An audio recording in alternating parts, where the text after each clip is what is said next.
kwamba hatutaweza kufanya chochote kwenye plan rep kama hatakuwa na strategic plan. Kwa hiyo hii ni jambo kubwa sana.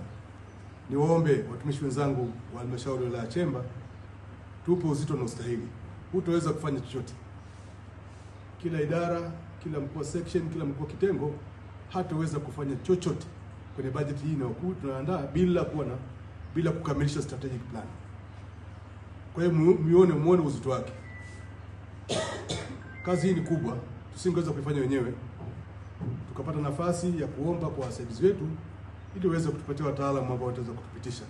Tumempata ndugu yangu Pete, ambaye yeye kama wasifu wake unaonekana kwamba pamoja na kuandaa na kuwa ni mtaalamu kwa maeneo strategic plan, vile vile ameshiriki kwa namna moja ama nyingine katika kazi mbalimbali ambazo zimefikia kuandaa strategic plan, ikiwepo pamoja na kuangalia ilani ya chama kinachotawala sasa hivi.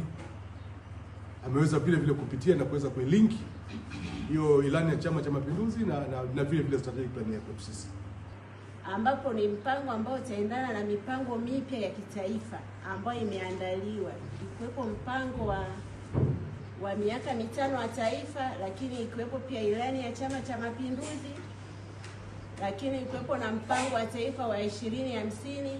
Kwa hiyo mpango wetu wa halmashauri utakaoenda kuandaa lazima ualign na mipango ya kitaifa. Kwa hiyo tulishaanza kufanya kazi hiyo, kama mnakumbuka, tumeshashiriki kufanya kazi hiyo na tumefikia kazi yetu imeshafikia 90% ya utekelezaji.